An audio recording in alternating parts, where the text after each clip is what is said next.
नमस्कार, स्वागत है आपका हमारे चैनल में। अब खबरें विस्तार से। हैदराबाद लोकसभा सीट से बीजेपी की उम्मीदवार माधवी लता के गृह मंत्रालय ने वाई+ कैटेगरी की सुरक्षा दी है। वह असदुद्दीन ओवैसी के खिलाफ हैदराबाद से लोकसभा चुनाव लड़ रही हैं। गृह मंत्रालय ने आईबी की थ्रेट रिपोर्ट के आधार पर बीजेपी उम्मीदवार माधवा को सुरक्षा दी है। वाई+ कैटेगरी के आर्म्ड पुलिस के 11 कमांडो तैनात किए जाते हैं, जिसमें 5 पुलिस के स्टैटिक जवान वीआईपी की सुरक्षा के लिए उनके घर के और आसपास रहते हैं। साथ ही 6 पीएसओ 3 शिफ्ट में संबोधित वीआईपी को सुरक्षा देते हैं। माधवी लता हाल ही में सुर्खियों में तब आई जब बीजेपी ने उन्हें असदुद्दीन ओवैसी के खिलाफ हैदराबाद से बीजेपी का उम्मीदवार बनाया। उन्हें कट्टर हिंदुत्व का चेहरा माना जाता है। प्रधानमंत्री नरेंद्र मोदी भी उनकी सराहना कर चुके हैं। हैदराबाद एआईएमआईएम का गढ़ माना जाता है, जहां 1984 से ओवैसी के परिवार का कब्जा है। असदुद्दीन ओवैसी के पिता सुल्तान सलाउद्दीन पहली बार इस सीट से 1984 में लोकसभा का चुनाव जीते थे। वो 20 साल तक इस सीट पर सांसद रहे। इसके बाद इस सीट का नेतृत्व असदुद्दीन ओवैसी कर रहे हैं, जिनके इस लोकसभा चुनाव में माधवी लता टक्कर देंगी।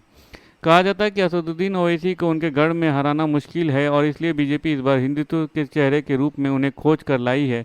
माधवी लता पेशे से एक डॉक्टर और विरांची नाम की एक अस्पताल भी चलाती हैं। वो सोशल मीडिया पर अपने हिंदुत्व समर्थक रुख के लिए चर्चा में बनी रहती हैं। माधवी लता एक भारतनाट्यम नर्तिका भी रह चुकी।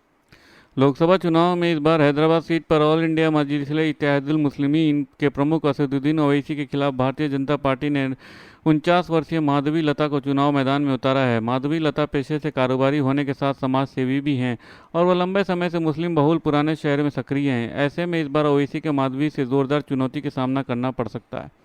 हैदराबाद की ये सीट वर्ष 1984 से ही एआईएमआईएम के पास रही है। पहले सलाहुद्दीन ओवैसी और फिर उनके बेटे असदुद्दीन ओवैसी यहां से चुनाव जीतते रहे हैं। 4 बार के सांसद असदुद्दीन ओवैसी ने 2019 में बीजेपी के भगवंत राव को 2.5 लाख से अधिक वोटों से हराया था। हालांकि इस बार बीजेपी नेता ओवैसी से ये सीट छीनने को लेकर आश्वस्त हैं। उधर प्रधानमंत्री नरेंद्र मोदी ने भी माधवी लता की खूब तारीफ की है। पीएम मोदी ने सोशल मीडिया प्लेटफॉर्म एक्स पर अपनी पोस्ट में उन्हें असाधारण बताते हुए लिखा है कि माधवी लता जी, आपकी अदालत एपिसोड असाधारण है। आपने बहुत ठोस मुद्दे उठाए हैं और तर्क और जुनून के साथ ऐसा किया है। आपको मेरी शुभकामनाएं। कर्नाटक के बेल्लारी में छापेमारी के दौरान एक ज्वेलर के पास से बेतहाशा कैश और जेवरात निकले हैं। खबर है कि बेल्लारी में पुलिस ने एक ज्वेलर के पास से कुल 7 करोड़ 21 लाख रुपए कैश और ज्वेलरी सीज की है। जब्त किए कैश और जेवर की वीडियो भी सामने आई। इसमें दिख रहा है कि पुलिस की टेबल पर नोटों के 6 अंबार लगे हुए हैं। वीडियो में नोटों की बगल पर कई सारी बोरियों में ज्वेलरी भी भारी पड़ी हैं और इसके कई दर्जन सोने की बड़ी बड़ी ईंटें भी रखी हुई हैं। इस छापेमारी को लेकर पुलिस ने बताया कि नरेश सोनी नाम के एक ज्वेलर के पास से इतनी भारी मात्रा में कैश और ज्वेलरी जब्त की गई है।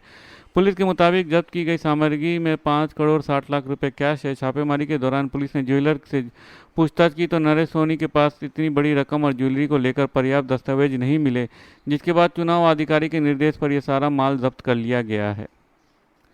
लोकसभा चुनाव के लिए पूरे देश में राजनीतिक पार्टियों का प्रचार अभियान जोरों पर है। मध्य प्रदेश के फिजाओं में भी कुछ महीनों के बाद दूसरी बार चुनावी सरगर्मी छाई हुई है। उम्मीदवार अपने अपने निर्वाचन क्षेत्र में लगातार जनसंपर्क में लगे हुए हैं। राज्यसभा सांसद और केंद्रीय मंत्री ज्योतिरादित्य सिंधिया भी गुना शिवपुरी से बीजेपी के लोकसभा उम्मीदवार हैं। वो अपने क्षेत्र में रैली और जनसभाएं कर रहे हैं, रोड शो निकाल रहे हैं। उन्होंने अपने चुनाव प्रचार में बेटे महाआर्यमान सिंधिया का भी साथ मिल रही है। महाआर्यमान सिंधिया ने रविवार को अशोकनगर जिले में पिता के पक्ष में चुनाव प्रचार किया। उनका एक वीडियो इंटरनेट पर खूब वायरल हो रहा है, जिसमें आर्यमान महिलाओं के समूह के बीच बैठकर भजन और लोकगीत का आनंद उठाते दिख रहे हैं। वीडियो में दिख रहा है कि महिलाएं गीत गा रही हैं और महाआर्यमान ताली बजा रहे हैं। उनका यह सहज अंदाज स्थानीय लोगों में बहुत भा रहा है। महाआर्यमान ने पिता के चुनाव प्रचार के दौरान एक युवा संवाद कार्यक्रम में अपने दादा दिवंगत माधवराव सिंधिया को भी याद किया।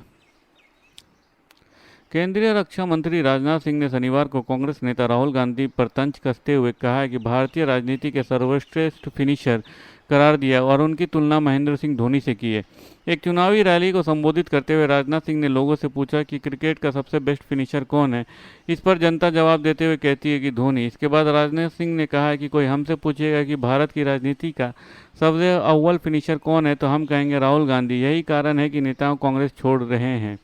मध्य प्रदेश के सीधी जिले के एक चुनाव रैली को संबोधित करते हुए राजनाथ सिंह ने कहा है कि कांग्रेस को भ्रष्टाचार से बहुत ही अटूट रिश्ता है।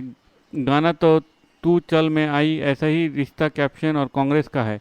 करप्शन कहता है कि ए कांग्रेस तू चल में आई। आपने देखा होगा कि जहां भी कांग्रेस आई है वहां करप्शन पहुंच गया।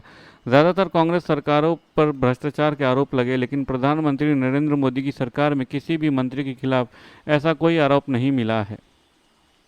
धन्यवाद। खबरें समाप्त हुई। अगर आपको हमारे वीडियो के कंटेंट पसंद आ रहे हैं तो इसे लाइक और सब्सक्राइब जरूर कीजिए, अपने परिवार और दोस्तों में शेयर कीजिए और अपने सुझाव कमेंट बॉक्स में पोस्ट करना ना भूलें। धन्यवाद। आपका दिन शुभ हो।